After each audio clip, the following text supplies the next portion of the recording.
जी जी बिल्कुल सर, कोई प्रॉब्लम नहीं है। हाँ मैं 1 घंटे में ईरानियन कैफे ना, हाँ मैं पहुंच जाऊंगी। Okay sir.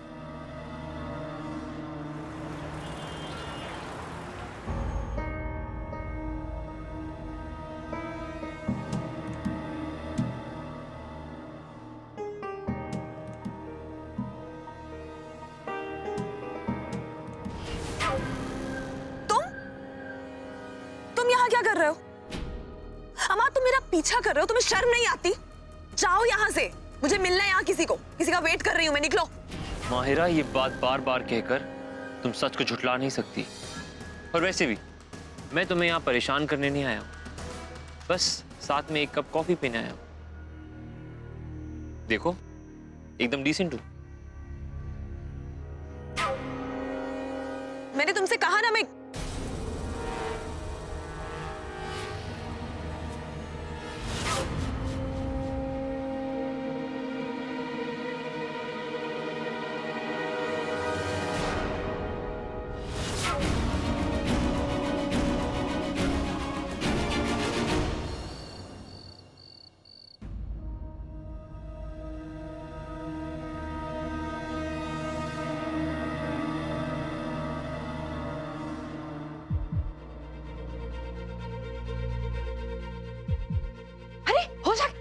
हो जा गया। हाँ?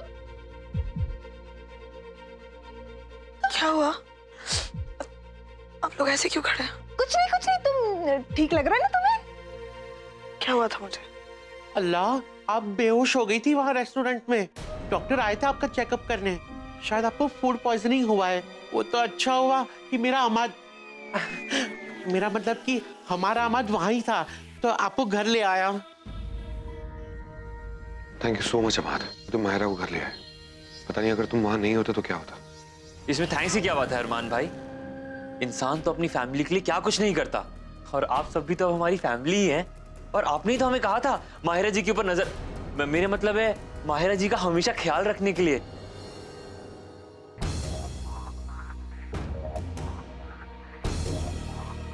चलो कोई बात नहीं, अब सब खैरियत है ना। आराम करने दे इसे, हम चले।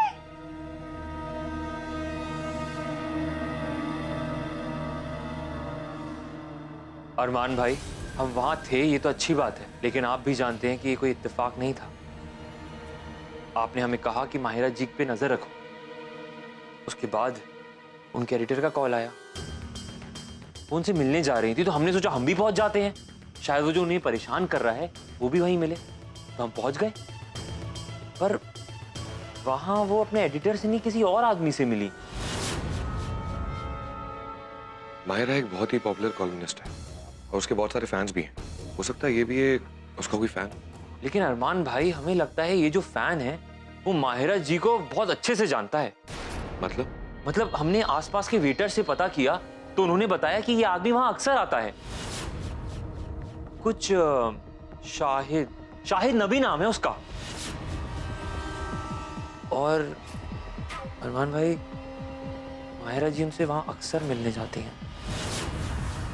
वैसे तो कोई भी रीजन हो सकता है अरमान भाई, पर हमें ये नहीं समझ आ रहा कि जो दूसरा सीक्रेट नंबर है उसका क्या राज होगा।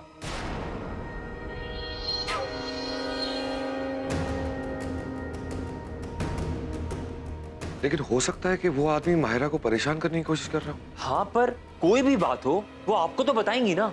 दुनिया का कोई भी राज वो आपसे कैसे छुपा सकती है अरमान भाई?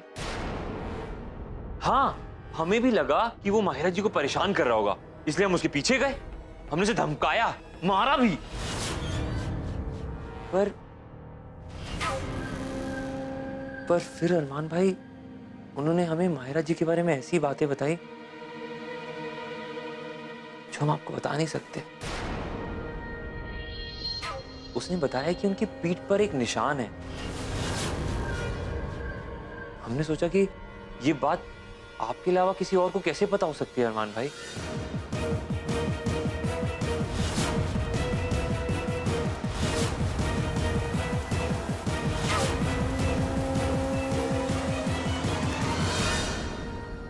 मैंने कभी जिंदगी में नहीं सोचा था कि माहिरा मेरे साथ ऐसा कर सकती है। उसे मेरे हर सवाल का जवाब देना होगा। उसके बदन पे जो दाग है उसके बारे में किसी गैर मर्द को पता कैसे हो सकता है? अरमान भाई प्लीज रुक जाइए। समझने की कोशिश कीजिए कि अंधेरे में चलाया हुआ तीर कभी निशाने पे नहीं लगता। और हमारे पास सबूत ही क्या है? जो सोहेल कह रहा है वो सच है। और बिना सबूत के हम ये नहीं साबित कर सकते कि वो आपको चीट कर रही हैं। माहिरा जी आपकी बीवी हैं। इस तरह के सवाल पूछना उनसे उनके कैरेक्टर पे कीचड़ उछालने जैसी बात होगी अरमान भाई। इसलिए आप मुझे वक्त दीजिए, मुझे सोहेल से बात करने दीजिए, सारे सबूत इकट्ठा करने दीजिए।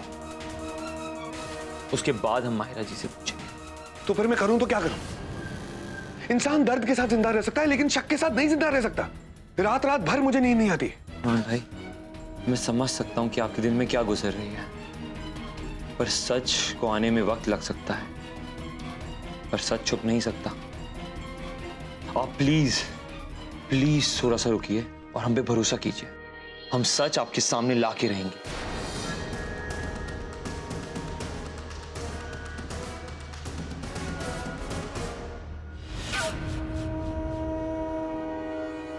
माहिरा, तुम्हारे साथ इस चूहे बिल्ली के खेल में बहुत मजा आ रहा है, लेकिन क्या करूं, खेल है तो कभी ना कभी तो खत्म होगा ही। ये खेल भी अब बहुत जल्दी ही खत्म हो जाएगा और आखिर में वो होगा जो मैं चाहूंगा। अरमान की परेशानी के पीछे कोई ना कोई वजह तो जरूर है। बेवजह वो इस तरह नहीं कर सकते। कैसे कटे कटे रहते हैं। एक तो बताते भी नहीं ना कि क्यों परेशान है। कहीं उनको ये पता तो नहीं चल गया कि मैं उनसे कुछ छुपा रही? नहीं, हमारे रिश्ते में अब किसी मिसअंडरस्टैंडिंग की कोई जगह नहीं। और वैसे भी जहां यकीन हो वहां शक हो ही नहीं सकता। और वैसे भी अब अपने रिश्ते में मैं कोई भी प्रॉब्लम नहीं क्रिएट होने दूंगी। इससे पहले की बात आगे बढ़े, इस तस्वीर की सच्चाई खुद अरमान को बता दो। तुम कब से नॉक करने लगे? तुम्हें तो लोगों के कमरों और लोगों की जिंदगी में बिना बताए दाखिल होने की आदत है।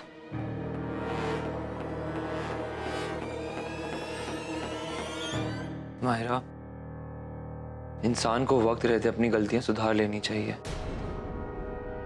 वरना वक्त उसे सजा जरूर देता है। पर मैं यहाँ अपनी गलतियां सुधारने आया। कौन सा नया खेल है ये? खेल तो जिंदगी मेरे साथ खेल रही है।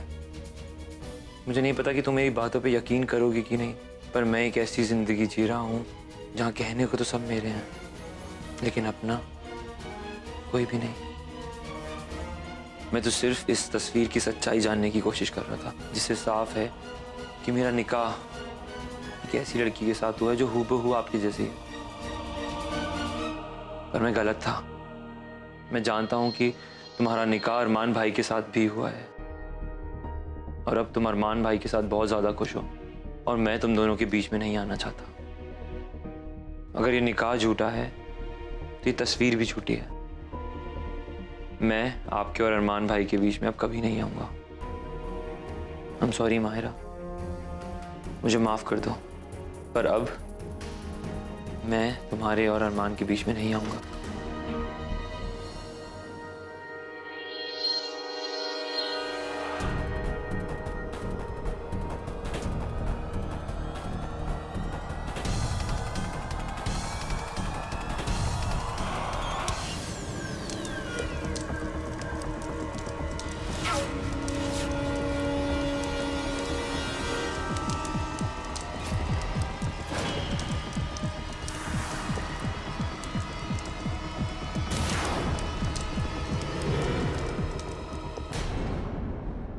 अब अगर तुम चाहो तुम जिस घर से धक्के मार के निकाल सकती हो, पर इस घर ने मुझे जीने का मकसद दिया, एक नया मकसद, तुम्हारी और अरमान भाई की खुशियों को बरकरार रखने का मकसद।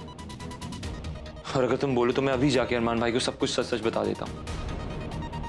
इतने दिन से मैं तुम्हें परेशान कर रहा था। इसकी कोई जरूरत नहीं है। बीती बातों को दोहराने का कोई मतलब नहीं।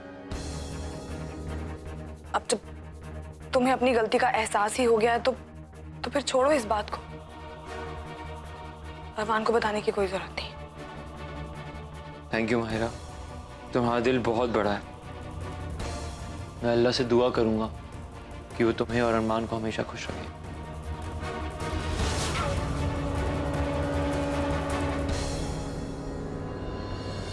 देखिए, हम आपको सारा प्रोसीजर पहले ही एक्सप्लेन कर चुके हैं।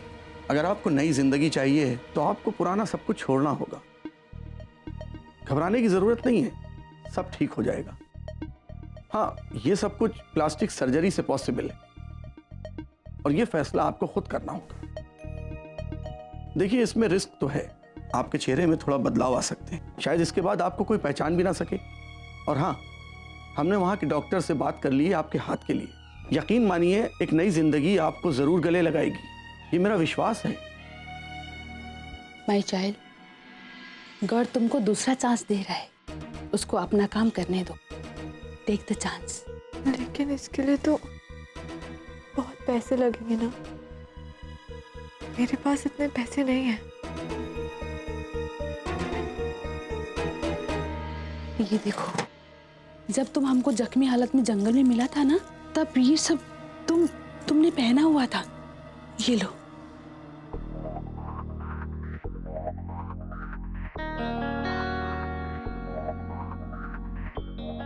माय चाइल्ड, कोई भी अपने पास को नहीं बदल सकता, लेकिन राइट डिसीजन लेकर अपने फ्यूचर को अच्छा बना सकता है। टेक द राइट डिसीजन और नए चेहरे के साथ नई शुरुआत करो।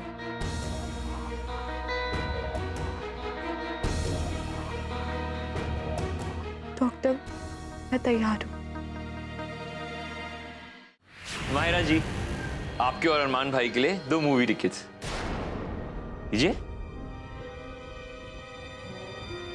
जाइए, उनसे पूछिए ना।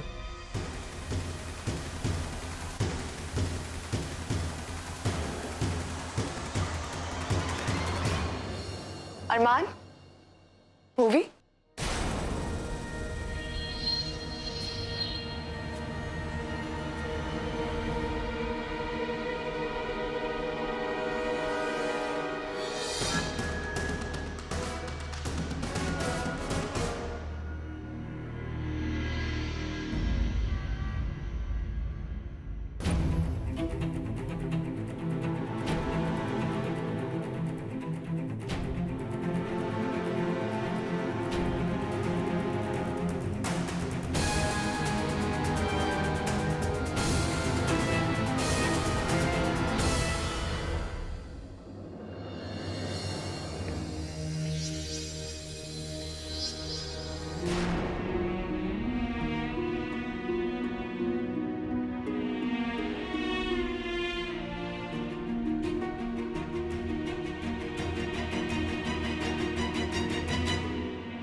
वो इसके बारे में कुछ पता चला?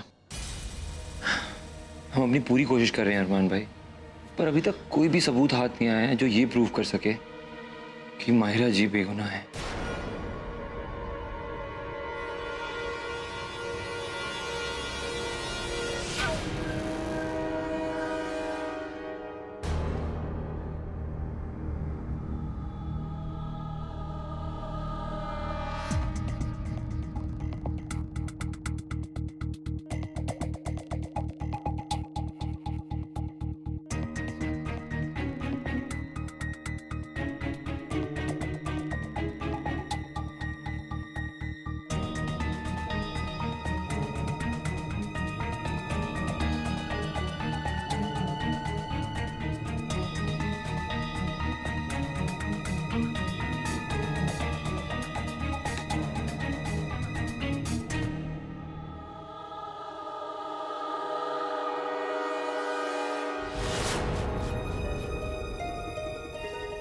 या अल्लाह, तू हमेशा अपने नेक बंदों का साथ देता है।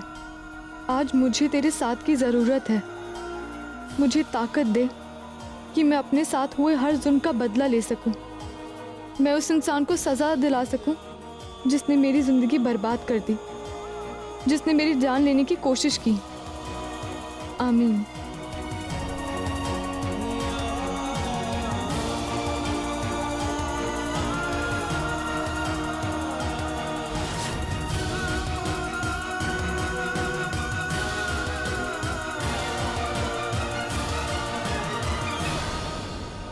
हाँ जान, तुम्हारी कार आज ही हमारे पास आ जाएगी। अब कायनात तो रही नहीं, तो उसके पैसों को उड़ाने की जिम्मेदारी तो मेरी ही हुई ना।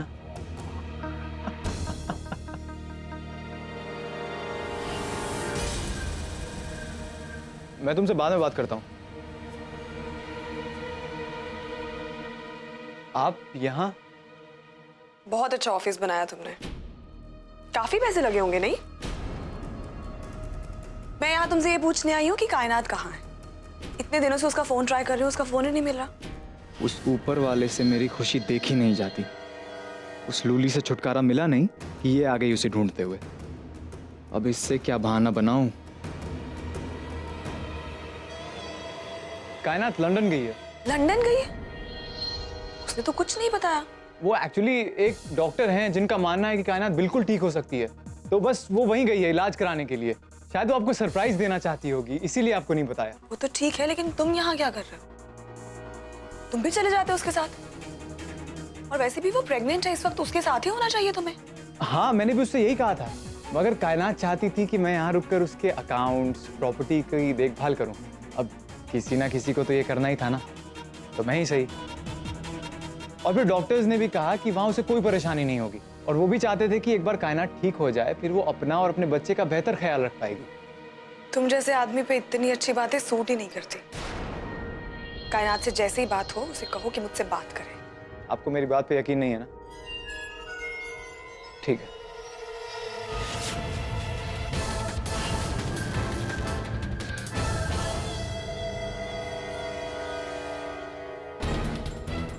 ये देखिए, उसने कहा है कि वो बिल्कुल ठीक है।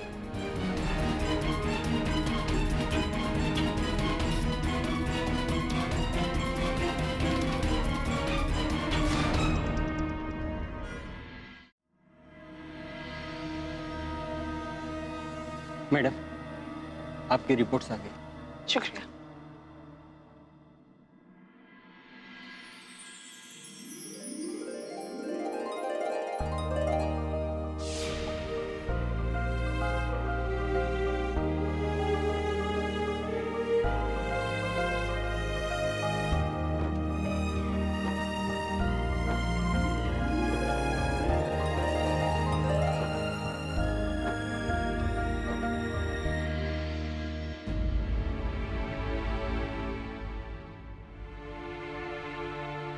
क्या हुआ? तुम ठीक तो हो? महाराज, मैं बहुत खुश, बहुत खुश। और इस खुशी की वजह क्या? अरे अरे कितना मजा आया।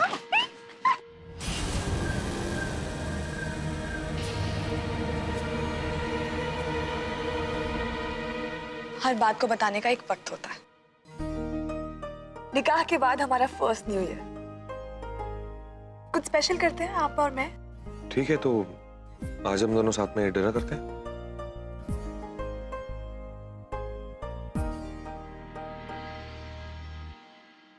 इतने दरार के बाद भी कोई रिश्ता इतना मजबूत कैसे हो सकता है? मैंने इन्हें अलग करने के लिए इतनी मेहनत की है, ये एक नहीं हो सकते। जिस चेहरे ने मेरी जिंदगी की खुशियां छीन ली है, उसके चेहरे पे मुस्कान मैं नहीं आने दूंगा, कभी नहीं। या अल्लाह, मेरे दिल का हाल तू जानता है। इतनी कश्मकश, इतनी तड़प इस दिल को कभी नहीं हुई। मैं अपनी बीवी पर शक कर रहा हूँ। या अल्लाह, तेरा लाख लाख शुक्रिया, तूने मेरा दामन खुशियों से भर दिया है। एक तरफ दिल कहता है कि वो ऐसा कभी नहीं कर सकती, वहीं दिमाग है कि बार बार मानना चाहता है जो मैंने देखा है। अरमान मुझसे कटे कटे क्यों रहते हैं ये तो मुझे नहीं पता, लेकिन इतना जानती हूँ कि इस बच्चे के बारे में सुनकर वो खुशी से मुझे गले लगा लेंगे। क्या करूं कुछ समझ नहीं आ रहा। अपने दिल की बात सुनकर मुझे खुशी मिलती है, और इंसान को वही करना चाहिए जिससे उसे खुशी मिले। मैं आज रात उन्हें ये खुशखबरी सुनाकर उनके नए साल को और भी खूबसूरत बना दूंगी। हम दोनों एक दूसरे में खोकर अपने इस नए मेहमान के लिए जश्न मनाएंगे। ये हमारी जिंदगी की एक नई शुरुआत है। तो आज से मैं सिर्फ अपने दिल की बात सुनूंगा। मियाँ बीवी का रिश्ता यकीन पर टिका होता है। अब जब तक खुद माहिरा मेरे यकीन को ना तोड़े, मैं अपने दिल से इस यकीन को नहीं टूटने दूंगा। हमारी नई जिंदगी में दर्द के लिए कोई जगह नहीं होगी।